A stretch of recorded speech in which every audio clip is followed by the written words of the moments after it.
I think you can you can just embrace that kind of like uncertainty of maybe not knowing where you're going, but like being open to drastic change either way. And I think like I resonate with that even myself. I feel like sometimes I can maybe even get into a zone and then not be willing to actually see that a complete 180 could actually be the direction and not necessarily a small move to the right or small to the left, or you know what I mean? Yeah. So I think that one for sure. That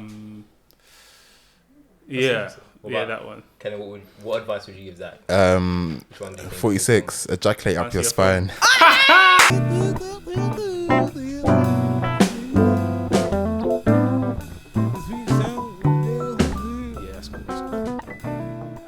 Wherever you feel like it. That's fine. It's cool. That should be fine. Can you hear me this way? Yeah. Perfect. Yeah? Can you hear me? Yeah, perfect. Cool, perfect. All right. So before you let's just talk normally, because I want to know how you two are doing, first of all. Okay. Yeah. Do Thank you. you know what I mean? Listen, someone looking out for the No. mental health. Let's go back to work. Have you seen the time, bro? This guy wants to go to some dinner at 2. So Lunch. He's going to be late. He's always late. I'm going for a brunch. It's a brunch. Why we're brunch? Actually, my uncle, my dad. So it's actually Okay. chill thing. Yeah, you acting like it's some girl. Nah. That's later. Anyway. Swear down. Nah. That's what the two. But yeah, how is everyone? Yeah, calm. Good. Calm, man. How's everyone's weekend, first of all? Because the sun was out. Someone snaked me, but let's not get into that. Trust. But he's got a girl now. It's fine. Wow. So everyone's in relationships at the moment. So me and Shafi are feeling a bit lonely. They're not lonely. Oh, except for Zach. But Yeah. You're Let's just keep you're that one. transparent sometimes. Let's keep that one there. He's opaque and then he disappears. So He's mostly a kid, though. Let's keep that one there. Let's keep that one there. Zach is private. That's how I describe it. He's just private being. invisible. I don't know. Do you know what I mean? But It's like, oh, Zach's here. Do you know what I mean? he's in and out, and I love that about him. But I'm here and I'm when you're there. out here, we're trying to have a hot boy summer, innit? Listen, We've been said for like 2 years. I'm bro. about it. Let it go. Failing. Oh, God. Now you and Shafi can hold hands into the abyss. It's fine. No, for real. But yeah, okay, let's introduce this thing. Hi guys, this is It's Not a Book Club podcast. This is episode 2, and you're here with myself, Reuben, and I'm joined with the usual lot, Zach and Kehinde, and we've just read. What's the book called again? The Way of the Superior Man. The Way of the Superior Man. By David Deida. And I feel like, just before we even start this, I still think it's wild that you recommended this book after your statement from the last podcast saying, wow. I think black women, this book whoa. Okay. So it sounds mad, bro. No. Hold on. Before we go with the shotguns. Okay. Cool. Let's just clarify something. So my take with the last podcast, I felt like if we actually listened to it, was a very valid take. Cool. About how black women would enjoy a book that essentially bigged them up. This book now, I feel like, okay, the title was a bit mad, let's be honest. Superior Man. But at the same time, I feel like if you dig a bit deeper, it doesn't actually mean men are superior. It just means how men can kind of grow into whatever their best self is. Do you get what I'm saying? So I agree. On surface level, I agree with it might seem mad, but it's not actually the madness that you're trying to... But at the same time, there are a couple of chapters that feel very black and white. And they do, in some way, without... I'm not trying to be coy today, because I think the book can kind of inspire a lot of toxicity, which I think is fine. Like, if you have a space for have a toxic conversation, then it's okay. It's a safe space. But I do feel like some of the chapters are quite black and white, and it kind of, in some ways, objectifies women just to be an object, or like something that accompanies a man's trajectory. But then again, there are other chapters which kind of shows how important women are, or to a man's growth, because it is a mutual. I mean, relations are mutually beneficial, but there's loads of things, because they talk about relationships, they talk about career growth, they talk about you as a human being and just as a man, even because remember the book is the superior man, right? But ultimately, the book is tailored at somebody who they define as masculine.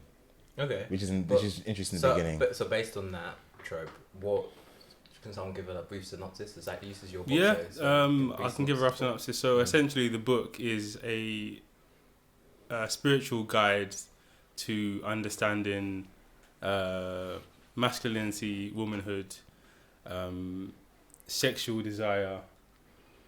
And I think it kind of aims to try and share ideas about those kind of topics through the lens, I guess, of a man. And it gets into some choppy waters about the roles of men and women and where we stand with them. It was published in, I believe, the 90s. I think it was published in like 1997. Okay, that's interesting. Which is quite telling, I think. Wow, that's interesting. Didn't know it was that late. Okay, that's kind of changed my... Because a lot of the ideas in the book could be seen as outdated now, because it was 30 years ago, I guess. So I would you think take so? them to... Pardon? You think so? Yeah, 100%. Strange. Interesting. Yeah, interesting. Okay. They're all Like- very outdated. Like what? Like, No. explain yourself. Explain. Expound. In the sense of this ownership of your woman, the terminology throughout this book is extremely misogynistic. What is it? Your woman. What does that even mean? That's one of the main problems that feminism or being a feminist they highlight. There's no ownership over a woman. She's not your woman. It's a woman. She's a partner within your relationship, and just from the get-go, he misunderstands what it means to be in a relationship. As soon as you start to perceive yourself of owning someone else, it's deeply problematic, and it doesn't add to your character of this idea of masculinity, and this defines you as being masculine, and you having woman, and this words of ravish. Like Yeah. My issue was kind of similar to that, where it felt like he was. So that's what I meant. He was. What? Nice. Hopefully. No, he definitely lent into a lot of stereotypical narratives of like what a man should be. Very hunter gatherer, kind of grunting man who's full of these like base primitive sexual desires of like ravishing a woman. And like it's interesting because it being written in the 90s, I think you can tell really like you can tell that it's an outdated version of what masculinity is compared to now. It's interesting though, because obviously I agree, and in no ways today I'm not trying to defend this book, but I do feel like how to explain it, some of these chapters can be misinterpreted, and don't get me wrong, there are times where he says like you're a woman, and that's what I'm saying, like you're objectifying women or you're objectifying certain scenarios, but I do think in the beginning it's quite good actually, introduction. I agree. In terms of polarity, because I think our issue... What does it even mean? Hold on.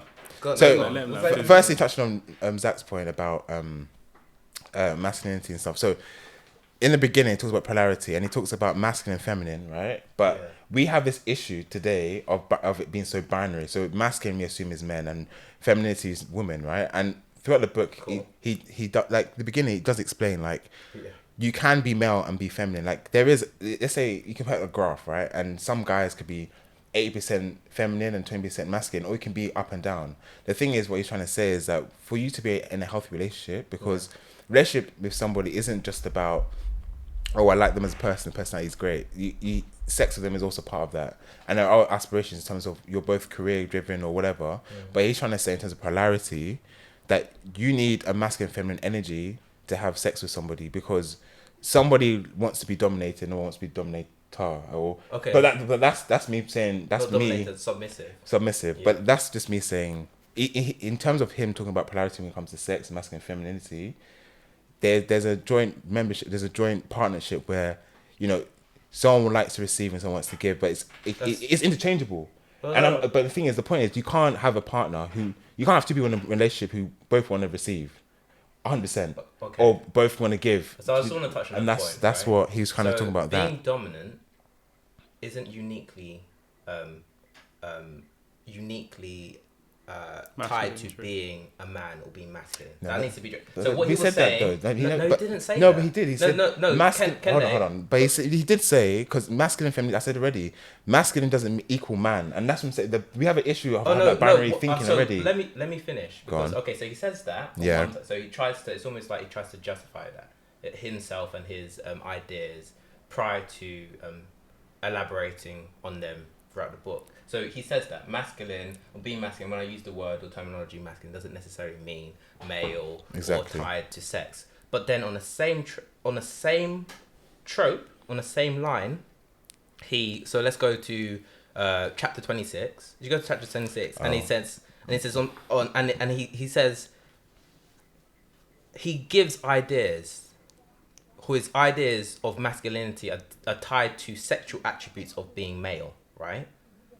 And this is the idea that, you often want more than one woman. You're more masculine. I put a note by this podcast. Do you understand? Do you understand that in the sense that you can't, at one sense, say, oh, doesn't matter if you're heterosexual, homosexual, bisexual. There'll be a masculine and a feminine energy. Not energy or behavior attributed to in that relationship. That's false. What he should have said, there will always be a dominant and submissive person within a relationship, right? And that's fine. That's completely fine. That's your subjective understanding and your interpretation of what it means to be in a relationship. There's always going to be a more dominant character and more submissive character, and the two will maybe interchange depending on the situational scenario, right? That's fine. But you then saying that being dominant is tied to being a man or tied to being masculine is false. That's completely false. And that's the main issue throughout this whole book. And you can't at one point say, or try and justify at the beginning and say, oh, I didn't mean it like this. Being a woman, you can be masculine too. But then tie being masculine to sexually attributed things that only men can experience, like ejaculation, like this need to be dominant and ravish your woman. Like, you wouldn't use that terminology throughout your whole book. It's contradictory. My take on that is that I feel like one thing that does scream from this book is that I get the impression that he's like projecting his idea of what 100% like a man looks like or acts like, and then projecting that view onto how he writes about what men should do, how men should act. At times, like when he says, like you said in chapter 26 about you may desire more than one woman. Yeah, that was a bit mad. And it's almost like he's like giving permission because it's part of your manly desires to want to be with more women. But then he's like, well, you probably shouldn't do it, but it's also part of your natural desire. So it's almost excusing a lot of more negative traits of masculinity that I think he does almost as like a sort of projection of his version of masculinity, which I think obviously is subjective. It's a book that's written by a person. He's gonna have his own views with it, of course. But question though, yeah. Last book, in many regards, we talk about monogamy, polygamy. As an ecologist, would you say? And this is I'm really asking as a question because it's something which I think most of as a guy, right? Some people would argue, I don't agree, but some people would argue, I don't believe in monogamy. Monogamy is a social construct and, we're animals and therefore we should be with more than one person. The thing is with me, I feel like some people want to be with most people, but they see monogamy as part of society or part of the structure of life. So they try to do it, it doesn't work for them, they end up cheating and they might use that as an excuse. I think the excuse is quite lame, but it's an excuse for them nonetheless. But do you think, as an ecologist, like it's natural for people to be in a one mate scenario, or in a polygamous scenario where they're able to date? Because obviously nowadays the people have open relationships where they have a contract with the person they're with, and they say, we are in a relationship, I will date whoever I want to date, but I'll keep you in the loop, basically. So based on what we're talking about now in terms of being with multiple women, in many regards, could you could you argue? Because again, this book is very much like you can take what you want from it. Because I feel like this book is written by someone who is either doesn't get many women, as in doesn't date much, or doesn't actually know any women. Like doesn't know women to a level like you know. Why do you think that? Hold on. So you know, have you ever had a feeling where you have a friend who is like an only sibling, so their relationship with the opposite sex might be quite disjointed. It's not disjointed is the wrong word. I think it's very much like what give and take or relationship based. Whilst those who have siblings, they understand, or obviously different gender, like they understand that you can be friends with the opposite gender. They're just because they had that before. They're comfortable. They're human. Yeah, cool. Yeah, but like if you're not around that scenario, obviously you're not going to be able to do that. So based on this, do you think that sometimes in this chapter you can take this as, you know, whether you're male or female, if you're in a relationship, you could be like, you might have a moment where it's like, obviously I love who I'm with, but then what if? So how is this related to the ecologists? So what was the question? As an ecologist, do you think that it's natural for human beings to be with one or multiple people? Okay, it's an interesting question. I think as humans, we're in a unique space in terms of as a species, in that culture is a huge influence in our decision making. So depending on your culture, things can be perceived as norm or abnormal, and that can change depending on the time period too. So at one point of time in human history, it may be acceptable to be more polygamous, and at another point in time where it gets a bit more conservative, it's frowned upon and you're more monogamous. You display more monogamy, right? As humans, what it's seen is that we kind of, depending on society, it just interchanges, or where you are, or what culture you exude. It just interchanges between polygamy, monogamy.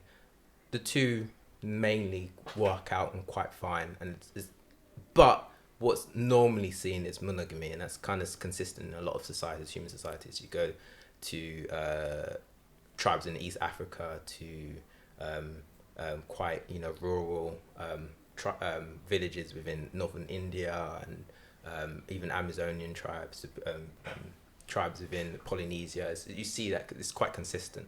So you can say that, similar to other species, that monogamy is kind of is probably the most dominant kind of sexual pairing within humans. But there are examples of polygamy, and that's fine.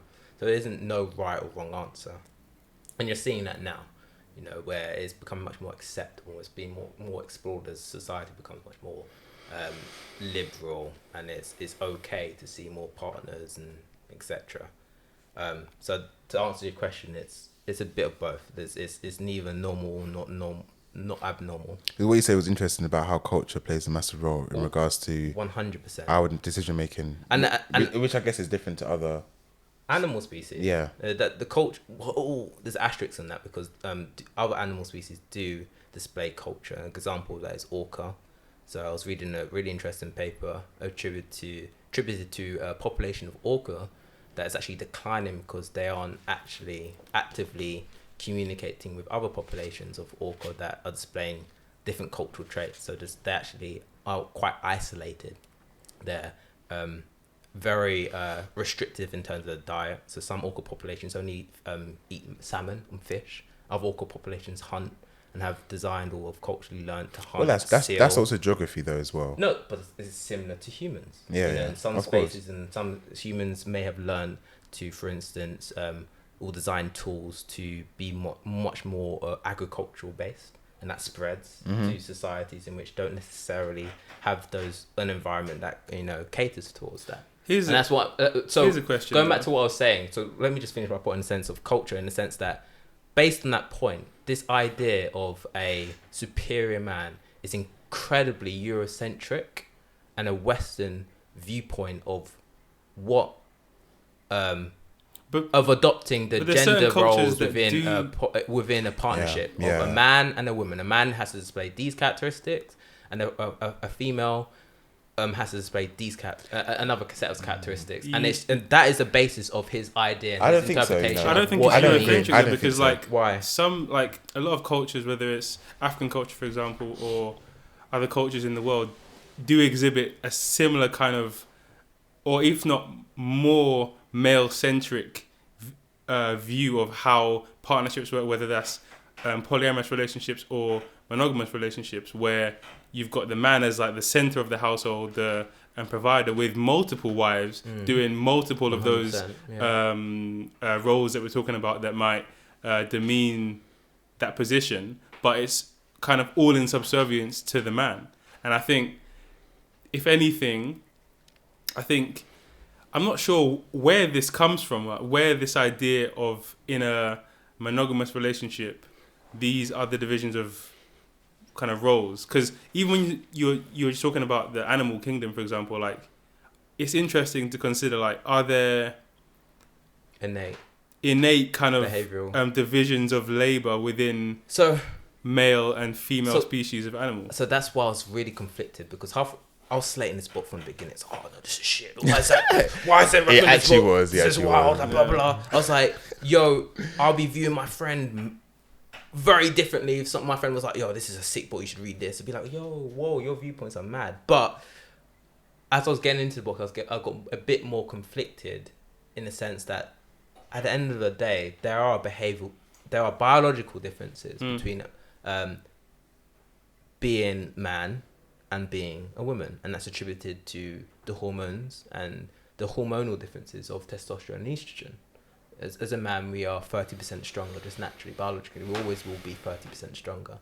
And tied to that, there are going to be sexual dimorphisms, right, within that species, similar to in lions, similar to in other. You're talking about mammals, though, right? No, mammals. Even if you look at fish, for example, it's flipped, whereas the female is often bigger than the male fish species, so they are actually display much more dominant. But that's literally tied to the biology, and I think a lot of people forget that has influenced culture and our interpretations of what is right and wrong. And it's funny, because I was reading this, I was like, oh, I'm a bit of a hypocrite, because the PhD that I'm looking to do is looking at human behavioral ecology, is looking at behaviors that humans exude and trying to tie it down to set ideas that we often give or use to understand other animal behaviors or other animal populations, right? So I submit a proposal about intersexual competition within women and females, in that explain that. In the sense that there are set, in theory, strategies to be successful in competing for a mate or a potential partner, that is very reminiscent in all species, but is actually, there are signs of that existing within humans. For Tinder, isn't it? No, but Tinder is a very good behavioral experiment in seeing you. For instance, if you see a trend, you can identify. That's what science is. You have a sample of people and then give them a question or pose a question and observe if that answer is being shared between a certain group more than another within that population. Whatever. That was a brutal explanation, but yeah, don't kill me for that. Don't quote you. But yeah, so what I was looking at is in terms of the intersexual selection. Does that exist within humans? Do women exude that? Are there differences? Are there different strategies that are attributed to the social and economic climate with where that woman is based? So are women who are from a lower socio-economic background, or even men, are they more competitive naturally than men from women from a more affluent neighborhood? It's an interesting question, and what we've seen, or what some scientists have seen and seen from in terms of researching that.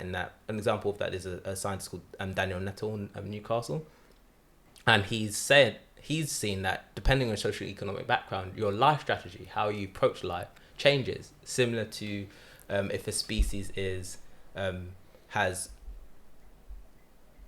you're more risk averse when you are in a more affluent neighborhood in comparison to when you're not in a lower socioeconomic bracket or in a quite a deprived neighborhood, because you have more, your life can be perceived in the long term in comparison to the short term.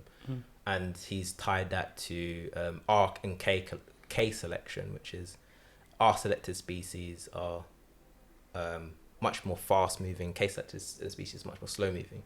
So as a rhino, you're putting all your effort into one offspring, you're knowing that the likelihood of that, you surviving is higher in comparison to if you're a fly. You produce a lot of offspring, much more fast moving, you've got a short but time isn't, span. wouldn't this research be based off the area? Because again, it's back to culture, because even for like in India, for example, traditionally, like arranged marriage is not, I mean, it depends who you're asking, but 100%. normally older generations it's fine. Any of these, but when you think about cultures, you can't especially in America, extrapolate to the all course. humans, because one, humans are incredibly complex, right?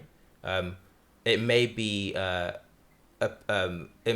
applicable for one certain population in one certain area, so that he can only say that in Newcastle this is what's representative. And that's what you do in science. You can't make outlandish claims. Like this guy. Exactly. And going back to the book, he just spouts off all these statistics and facts, and he mistakes anecdotal, not really statistics, and subjective. I don't think there's any facts in there's this no book. facts. He says 80%. Look, he says 80% of men display masculine tendencies. 10% are more neutral, and another 10% are more feminine. Yeah. Where the fuck did those statistics come from? It's like me saying 70% of the time I'm right. Like, what? Like, you're just spouting numbers, and that's what I'm saying. That there's something wrong with this book in the sense that he mistakes, or it's dangerous too. Because, and a lot of people just away from this book, just within society, it's a big problem at the moment where you have this pseudoscience where you can say something with confidence, and because you're saying something with confidence and you've written it in a way in which is eloquent, it can be misinterpreted as factual information. It's an opinion, it's a subjective opinion, it's an anecdotal statement, but you've written in a way that can be misinterpreted. I don't think he leans into facts that hard. I feel like he doesn't, but he puts it in there. Puts them in there again. But that's false. I've researched things you read. Yeah, how many statistics do you need to see before you start to feel like it's valid? He literally has like maybe 3 max, and the numbers are so rounded up or rounded down. Yeah, you don't even take you can tell he's just saying it in like a general. It doesn't make sense. 100%. But I agree. This book could affirm somebody's right move. Exactly. I understand that, but again, this book, right, is almost seen as like a spiritual theater. It's not. It's even very nihilistic. It's like, this is how life is. It's how you live and you die. There are some I want to see what you guys think is in this book is right, because there's a lot of it that's misogynistic. There's a lot of parts which don't stick to any code of ethics, but I think there are a couple. I mean, I got one chapter which I think was quite interesting, but I want to know from you guys what chapter or even what line you think was wild. No, is right. Is like, I agree with. Ready to slander, but me personally, you tell me read the whole book. There's not one sentence he thought, that's interesting. Or the part I personally felt that resonated was the part when he's talking about not to wait for the completion of anything in life. In terms of, all right, cool, you want to do something and you're waiting for other things to sort of manifest in order for you to do that thing. Yeah, I did like that whole idea of just being like, you know what, I'm going to prioritize what I want to do and do it now. I also that's quite early like in the book. I remember that part. The birthday thing is interesting when he talks about when like if you got a partner. Yeah, it's good advice for like younger people anyway. That's what I'm saying. Don't be the person who says, what do you want to do, babe, on your birthday? Like, have something like done, and just that kind of doctrine of just decisiveness, I feel like is a useful thing for anyone, whether you're a man or a woman. But I feel like as a man reading it, I think it's useful to say, okay, cool, like it is something that from past relationship, for example, you might recognize, or I might recognize, for example, where sometimes you just need to cut through, like not because indecision, I'm not going to say that's a feminine trait, but it's not. It's at times exhibited by women, and I feel like if what David Deida kind of says is that rather than kind of engage in that indecision, just make a decision. And like all of this kind of rests on this idea of what a man is like, what a woman is like. But I do think that being decisive, which is deeply flawed, but go on. It's deeply flawed, of course it's deeply flawed, but if we're looking at things that we can progressively take from the book, then I say that's one of them. Like, but then I also found it weird when he talks about like the find your purpose, like in a mad simplistic way, as if it's like, okay, cool, you can find your purpose, and then that's the kind of man that you need to be, and then you'll be most attractive to women. He was even saying, find your purpose before a relationship or something like that as well. Yeah. But I don't agree necessarily, because it's like, it's saying what you're saying before about certain people could easily be like, okay, I'm not going to date anybody because I haven't got enough money yet, or I'm not ready yet, or I'm not this yet. And what that does is it makes someone who's more masculine, or whatever you want to describe it, as being very unserious with dating, or unserious about meeting people properly, or being present with somebody, because all they're doing is trying to chase this bag or this money. Because again, like you're saying, right, because it's quite contradictory, where one chapter is saying, you know, chase the bag, but like be present. And that's his very nihilistic way of thinking. He's quite nihilistic in terms of being present all the time. It tells me when it gets to the end about sex, we get to that later.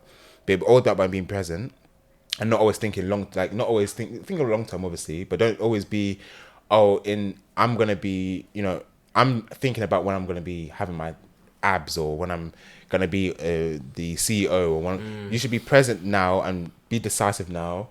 Move accordingly to how you want to be with the person you want to be with, but also be present. But at the same time, he's also in another chapter saying, you know, focus on your goals, and don't be serious about relationship until you get to where you need to go. And it's like, I completely disagree with that, because I feel like you should actually be able to, I mean, obviously if you don't feel like you're financially there to date somebody or whatever, that's fair enough. But I feel like being open with somebody has got nothing to do with your career choices. It's got nothing to do with how you feel like mentally at home. Like, you should be able to date somebody no matter what your situation, because that person you're going to be with should be able to understand that. Be present with you. Like, it's about being intimate with somebody, right? At the end of the day. And I feel like you shouldn't base a lot of your relationship, well, some relationships you could base it off financial things or career stress or whatever. But at the end of the day, relationships are, you know, it's 50-50. And there's a lot of compromises, and you should be allowed to depend on someone as much as they can depend on you. Do you know what I mean? So what would be your positive takeaway from the book? Well, the thing is, like I said, the book is problematic, right? I think as a whole.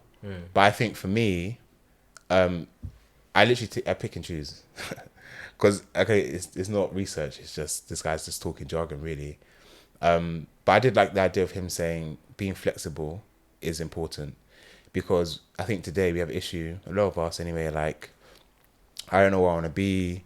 I think I'm fortunate, because obviously I always want to do architecture, and it's a 7-year thing. It's like if I want to be a doctor, it takes 7 years. I have to bang it out. Do you know what I mean? And it means I have a 7-year, even a decade at least, of where I can study and get a job, right? Or whatever. A lot of people don't have that kind of, they're not fortunate enough to do that. So it's easy for me to be like, oh yeah, you know, get a goal and whatever. But for me, flexibility is important, because if you haven't got you feel like you haven't got your purpose in life, or you feel like you haven't achieved what you want to achieve, it's okay for you to start something and be like, no, this is not for me. I want to do something else. Like, we're so stuck in this realm of, you know, you have to be, you know, you're going to do graphic design? All right, do that till you're dead. Do you know what I mean? Like, you want to be an actor? Fight to do... So almost being flexible. Being flexible in terms of... And be happy with yourself to be like, okay, I'm going to try this. I don't know if I like it enough, but I'm going to try and do it. Because not everybody has the... You know, it's like everybody trying to be an owner. A business owner. A business entrepreneur. An entrepreneur. Or a freelancer. Like, I know for myself, okay, I could do some freelance work, but as a full-time freelance, that's not for me. Cool. And I know that. Yeah, and like... So I think it's about being honest with yourself. But isn't that you finding your purpose? But it is, but I'm saying, it's about you knowing yourself.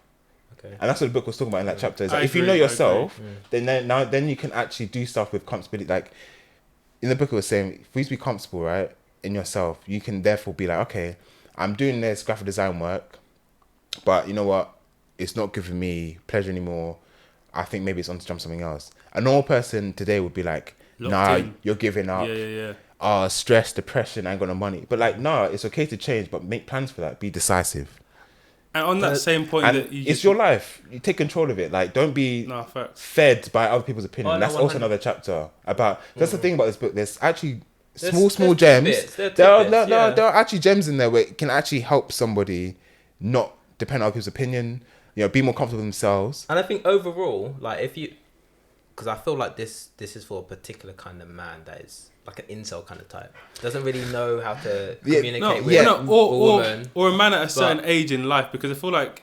what do you mean? No. Yeah, but only a certain man of age could write this book. Let's be real. Huh? I know. No.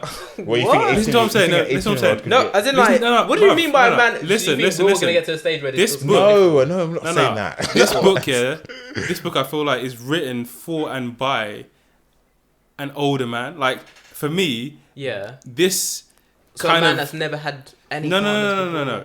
Because he speaks of someone who has been in like a marriage or a long-term thing, who's experienced like the kind of back and forth between a woman in that kind of environment. I don't think this book is necessarily aimed at I don't know. Younger men. I don't even know that, bro. Dunez, I get what you're saying about incel, but I feel like it's more aimed towards like middle-aged men who have experienced being with a woman for a long time, or being with them for a long time.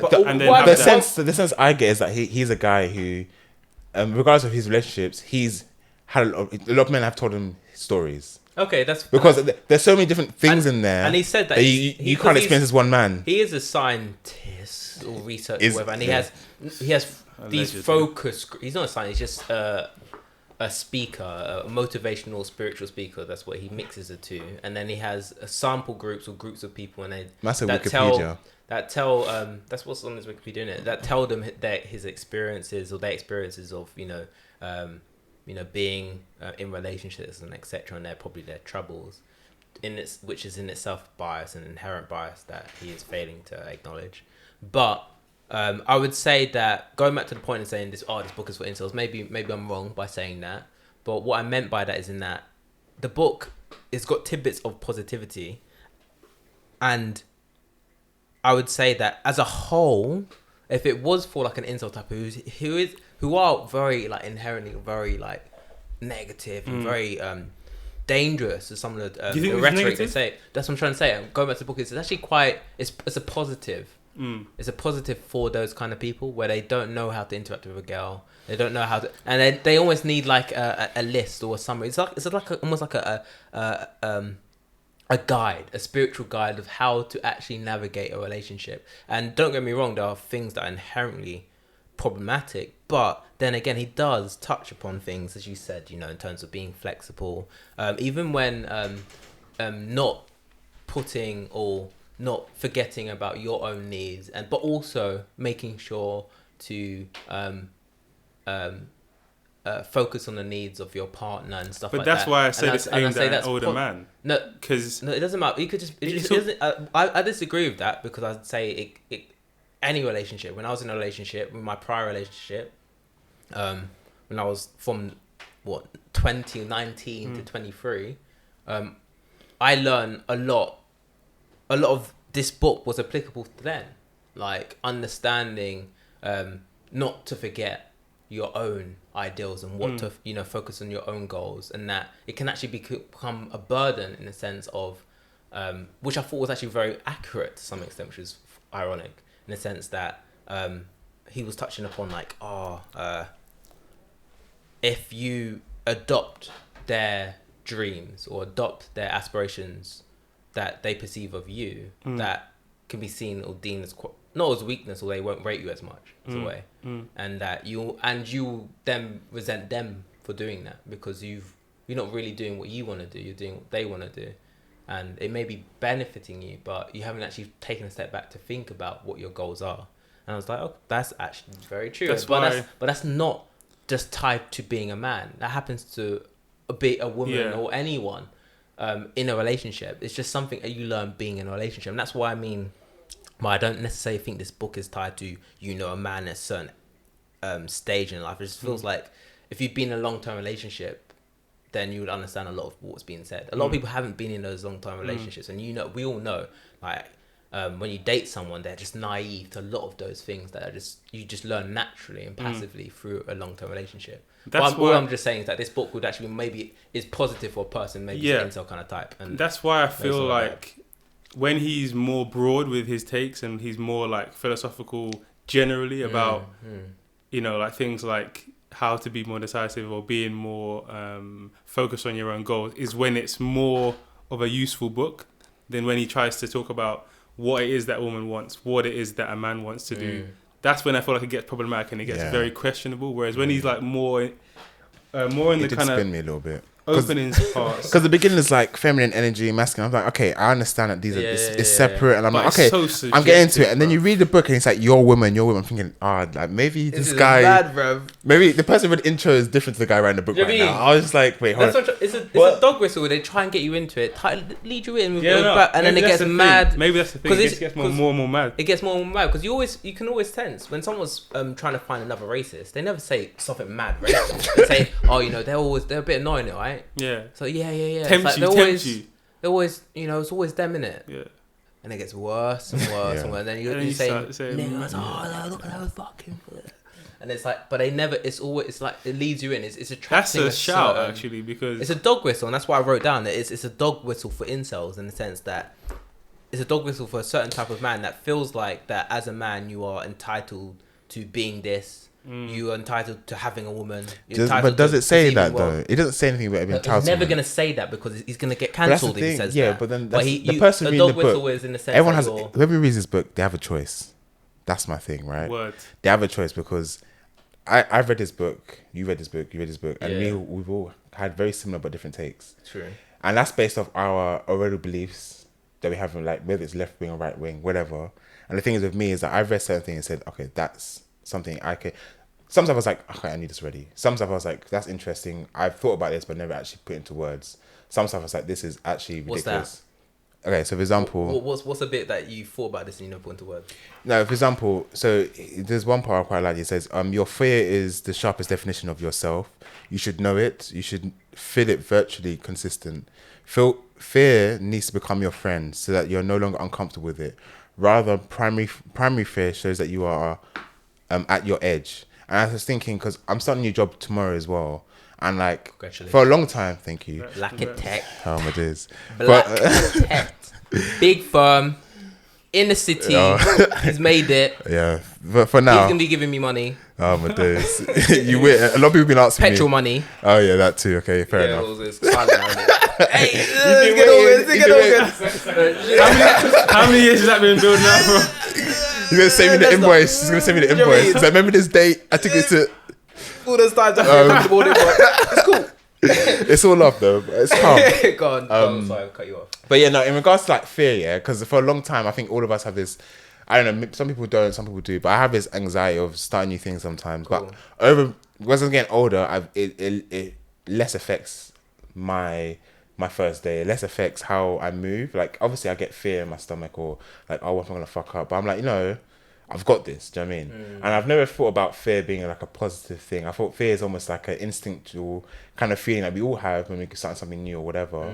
But in this book, for that sentence, and the paragraph kind of expands a bit more, but I've kind of want to use fear as a good way to kind of, you know, firstly, fear shows that you care. Fear shows that you love what you're doing, or you know, you want to do a good impression. And I'm kind of using fear to be like, okay, like how do I make the best of the situation? It's like a challenge almost to try and push yourself to the edge of that fear. And that's the thing about fear. Fear is when we grow up, fear, sadness, depression, a lot of these words are seen as bad emotions to have. But in a lot of some of these chapters, some of the words he uses, he tries to break that binary code. And I feel like fear, maybe for some people they might think, oh, okay, just trying to shit, like, I knew it's ready. But I feel like some people be like, yeah, like that spoke to you. Yeah, that spoke to me too. Like, okay, I understand. Like some of these, like, there's nothing wrong with being sad. Like, embrace that. There's nothing wrong with being depressed. It's like you have to understand why you are, and so you can come out of that. Like some of these things, wasting time and being upset about it, and you could do that, but for how long? Okay, so based on that, what piece of advice do you think we should take? Like Zach will myself should take. I want to hear. I want to hear what you say. Actually, what I think you should take. Yeah. So from reading this book, I think you should. So one chapter. It's interesting you said about fear, but I think you should. I think it was. Let me find it. Wait. Yeah, it's page 45. I was gonna get it, and it is. But the fear one is in. Don't get 8. lost in tasks and duties. That's what I feel like. That's what I. Was feel that the like. chapter where he basically says like? It's not chapter to just 14. So it's like trivial things that we kind of keep ourselves. no. busy. It's in a sense. He said you probably notice yourself in a do mode, and sometimes you get lost in that. And that's one thing I was saying that if you always want to keep doing tasks, and you need to keep and you thrive in that. But there are actually inherent negatives to that, and that can affect your relationship. And he says a man should never get lost in the details of his life and forget that ultimately and in truth, life amounts to nothing other than what is in the deepest truth of this present moment. And that is a very philosophical statement. It actually has some. It's subjective, but it's actually very true. No, in a sense and I feel like reading that, I was like that section of the book. I think you should take away. So I agree with that. So what do you think, Zach? What section of the book do you think is applicable to me? Well, I should take away. I should take into consideration. So there was two of them for me. It was like one was be willing to change everything in your life. Yeah. Interesting. Yeah. I think for me, I think just in terms of that willingness to. Okay, what chapter is that? That's I think that's 12 or something. 12. Chapter 12. Let me find out. Yeah, 12. Yeah, be willing to change everything in your life. Yeah. I feel like embracing the period of unknowing, like he kind of talks about this whole thing of like, okay, cool. Do you think I don't do that? No, I mean, I think okay. This is a safe space. As in, I think you can you can just embrace that kind of like uncertainty of maybe not knowing where you're going, but like being open to drastic change either way. And I think like I resonate with that even myself. I feel like sometimes I can maybe even get into a zone and then not be willing to actually see that a complete 180 could actually be the direction and not necessarily a small move to the right or small to the left, or you know what I mean? Yeah. So I think that one for sure. That one. Kenny, what advice would you give Zach? 46, ejaculate up your spine. 100%. Yeah. Teach me. Have you experienced that? I haven't, and I need to. It sounds mad. I read that and I was like, I've experienced that. Here we go. Yeah, I know. Yeah. This might have to get cut, bro. Tantric master. Bro, it was maybe like one or twice. One. Can you tell me how? When you say ejaculate up your spine, what is that? Bro. I don't know. Let him explain the story, and then I'll explain what I got from that. Okay, I'll tell you what I mean. So, it was at uni. Story time. It was previous partner that I was seeing. It was much more.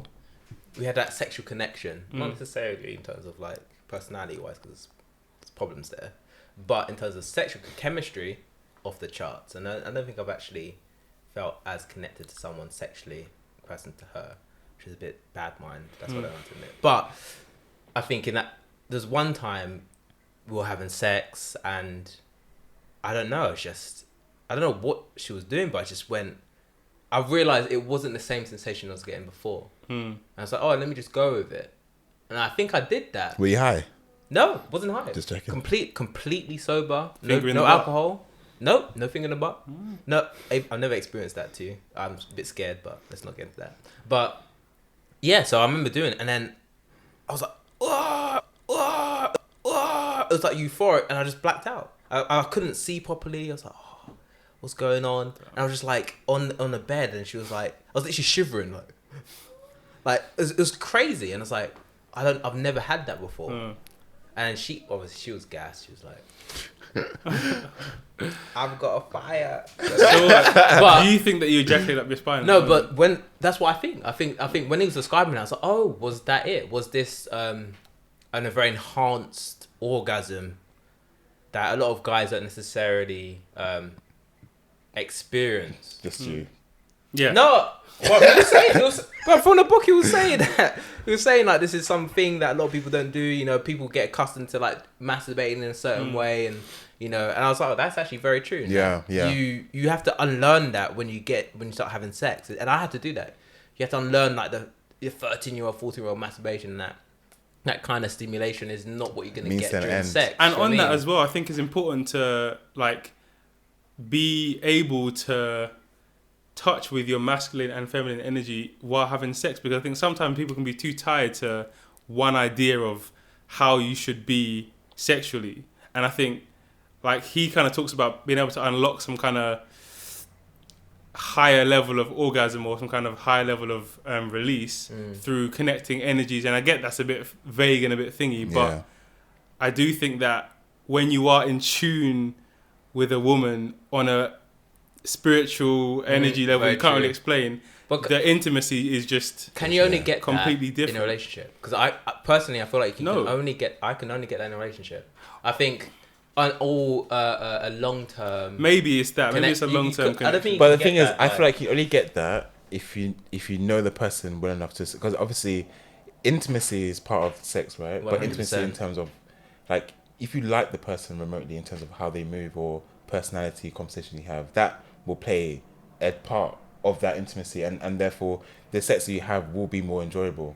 Yeah, and that does come with time. Because imagine the sex you have with somebody in one night compared to someone you've known for how many months, it's going to be different. Do you know what I mean? And there's only so much you can do.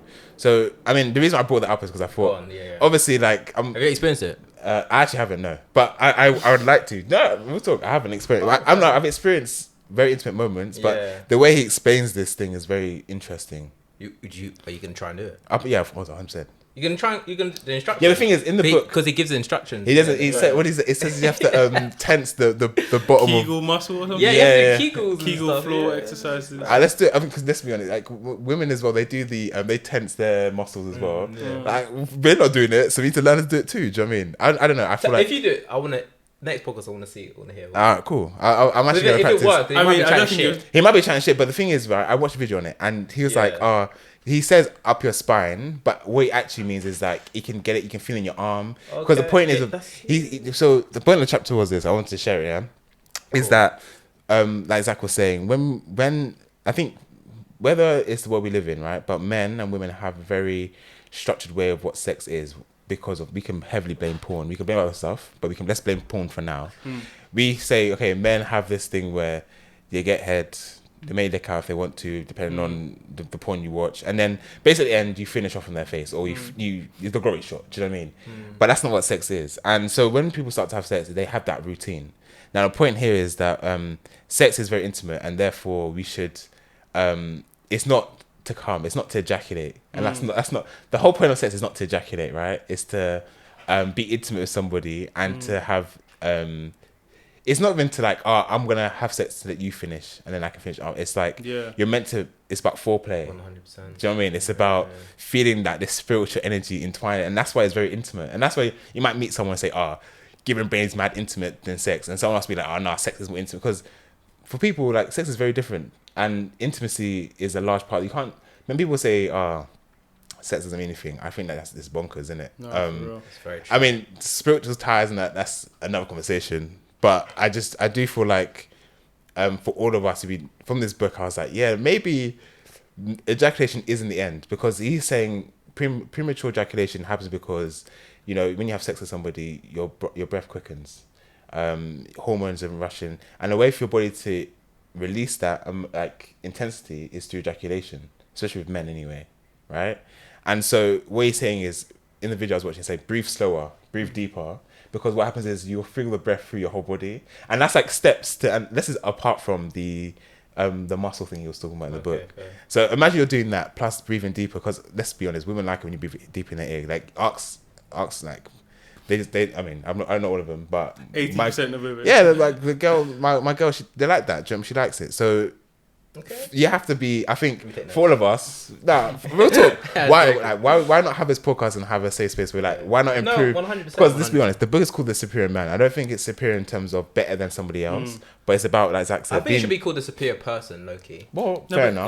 Because it shouldn't be gender specific. Because if but you took that out, it'd be a good book. True, but like he It'd be a good book, bro. again, he doesn't care. Clearly, the way he talks about gender isn't as binary as we use it. So him saying man, he doesn't care. You can change what you want. Like, he's not going to be protective over that word. You can change it if you want to, but I don't think he actually cares that much. Yeah, he says you're a woman in it. Care, bro. No, but it comes across. It does care. If you read it black and white, it comes across very stereotypical and gender specific and misogynistic. It is, fair enough. But I'm trying to say is, I'm sure if you ask him, we should change a superior person, he'd be like, yeah, go on then.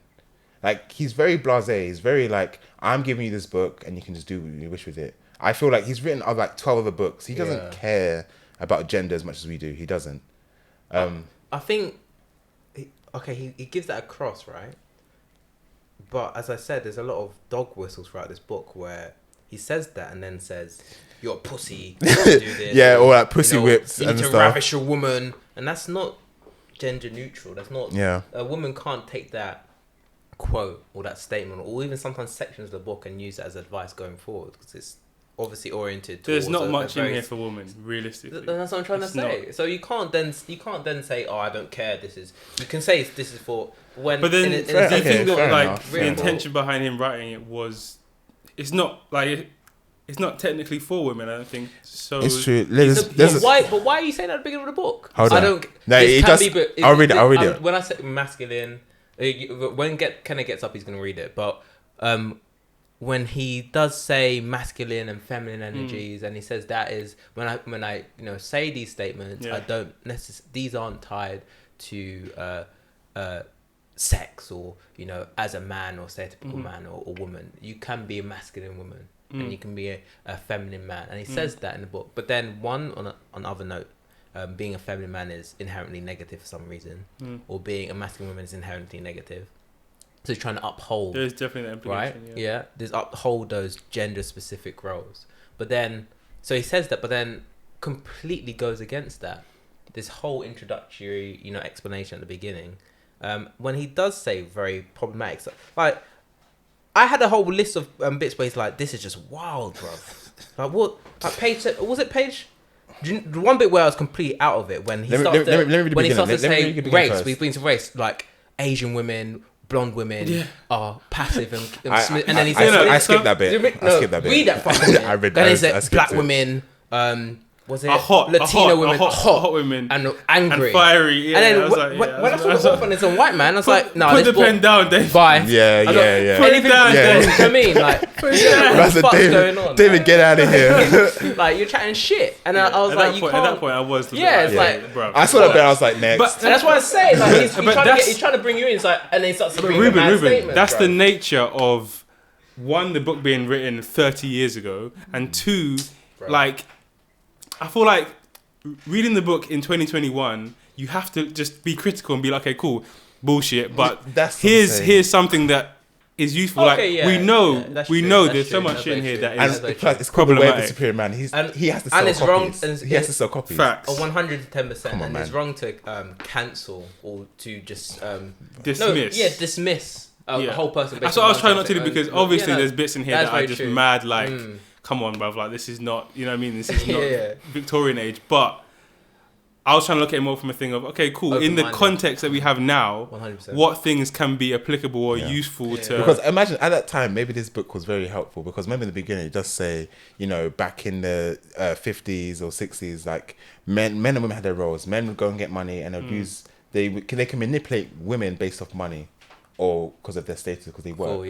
But then on the other hand, women can manipulate men through sex or childbirth, stuff like that. So that was that kind of generation. Then he moves further to say, so actually now the 80s now, men are dressing more feminine in terms of more like, let's say maybe he's talking about the hippie craze, or maybe he's talking about Motown in terms of, not Motown, but that kind of glittery 80s, like Prince and like that kind of androgynous stage.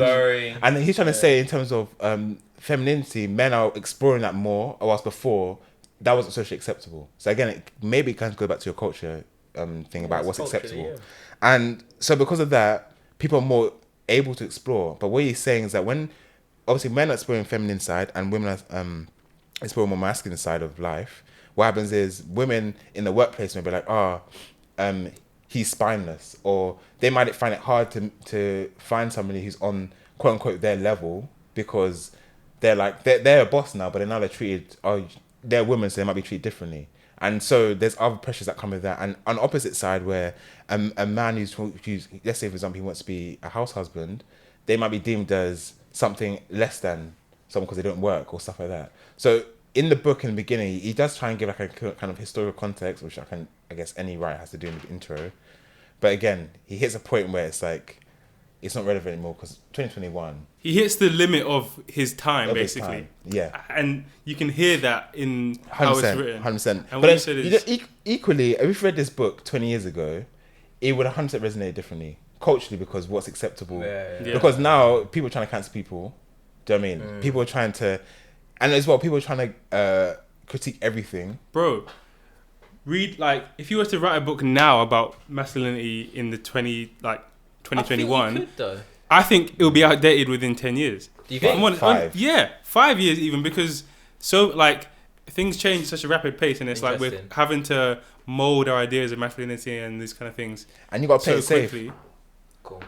You got to play it safe as well, because he does things where he plays it safe, and there's moments where he does opposite. Yeah, he just because he has to sell copies, but also you have to kind of be, a bit of friction. Do you know what I mean? Because think about it, like the whole thing with this book is that you do like it gives you strong opinions on things, and I think sometimes, like, even though we can have our views wherever they sit, it's still good to engage with something that at least has holds a position.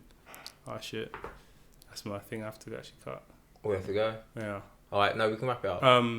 We just cut this, but yeah. So at least we can like read and engage with something that has a strong position, and it's easy to do that than something that kind of doesn't really give us full opinion, or is like half-hearted in saying what it's saying. This guy says what he's saying, cool, and we can critique it, and it gives it something to critique because there's actually a firm point of view that's kind of been presented. Agreed.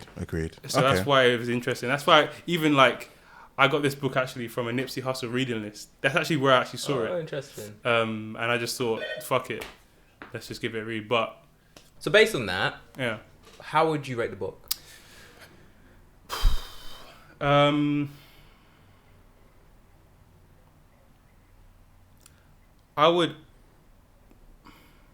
I'll give it 4.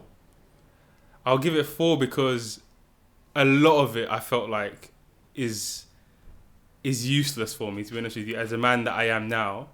But also there was, like I said, there's a couple gems, couple little crystals in there that I'm like, you know what?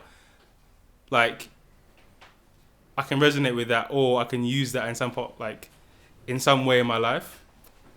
So, yeah. For me, what about it was a 4. Okay. What about you, Kehinde? That's an interesting take. I would say the book is based off the person that reads it. Again, it can affirm your opinions if you want it to. I don't know. So I would say 3 out of 10. I was gonna say because the book isn't like amazingly written. It's not like something great. Again, yeah, there's gems in there, but like honestly, like there are some things in which can improve your life. But I don't like self-help books. Never have. I just feel like, why is it? I don't know. Again. Everyone takes life differently, but I just feel like spice. I learn from experiences, and you should learn from experiences. Like you should be very honest with yourself, and that's how I like to take life. So when I read a book that says, "Oh, be this, be that," I'm just like, I'm bored. Do you know what I mean? So yeah, that's my score. Reuben? This is the reason I don't read self-help books. And you know what? I have to even apologize for having Leani, because I was like, this is the worst book of the podcast, slaying us saying all this shit. This is the worst book. I'm screaming. Podcast, by far. And I do not recommend this book to read. This thing is deeply, deeply flawed. I think Deida is some pseudoscience bullshitter. Doesn't know what the fuck's going on. His very cult-like tendencies, which goes out and just stems throughout the whole book. Dog whistles beyond belief. So much problematic shit in this whole book. Don't get me wrong. With all questionable characters, there are positive aspects to them, and that does come out. But in this book, The Way of the Superior Man, this is a zero. It's the first zero. Oh, Wow. you're overdoing This is the first zero. No, it's a zero, bro. You are overdoing it. It's a zero. It's a zero. Okay. You skipped over book. When have you ever skipped over bits of the book? Bro, you didn't read sections of this book because you knew it was so much bullshit. This book is not. It's not zero, It's not a narrative book. It's like a. So you're telling me. So Zero. Zero means so you're telling me there's nothing at all. Waste my time. It's a waste of time. That's what. Halfway through this book, I was saying, you don't even have to. I'm not gonna lie. But I can't lie. You judged the cover. You You judged the cover way before you even started opening the book. You judged the cover before you opened the book. No. I don't feel like you went with complete open mind. No. I did. I did. Don't get me wrong. I did. And if okay, retract maybe a 1. Do you want to give it? You have to give it something. I'll give it a 1. I'll give it a 1. Okay. All right, just to appease the people who love this book. You know what I mean? Because even Christy gave it a 1. So she didn't give it a 0. So it's a 1. Christy was clearly female. And she didn't like your woman. No, but she at least gave it 1. I gave it 0, bro. I didn't see. Millionaire Hoy gave it 5. Yeah, of course he's gonna give it 5. He's never spoke to a woman in his life. He's a millionaire. How can you just? No, but he has never spoke to a woman. Who gives it a 5? You've never spoke to a woman in your life. You've never been in a relationship in your life. Kimberly, you don't know how to interact Kimberly, with though. women. If you feel enjoying this Kimberly, book, she's lost, bro. Okay. But it's like those black people. It's like what she is. Kevin Samuels. It's like those black people like, oh, you know, I don't see racism is a problem in this country. It's like, shut the fuck up. You don't know what's going on. You're oblivious to the real world. So that's why it's a 1 or a 0. I say it's a 0. I say it's a 1, so I don't like ruin the average. But Listen, I don't like self-help books. So It's getting me mad, but it's cool. before Reuben loses cool. The next book. Kehinde, what you saying about next book? Cool. So this is gonna be interesting book. It's called The Disappearance of Rituals: A Typology of the Present. And we will read it. This is The Disappearance of Rituals. No, let's go. The Disappearance of Rituals. What's this guy on, bro? This guy's moving like every book except for. You're on crowd. Relax, Just exactly. Relax. You're actually always on crowd. I'm looking forward to it. Yeah, I'm exactly. looking forward to it. It's my book. About this guy. Do you know what I mean? Go choose Animal Farm or Great Expectations. Do what you want to do. But I'm doing my book. Do you know what I mean? Yeah, exactly.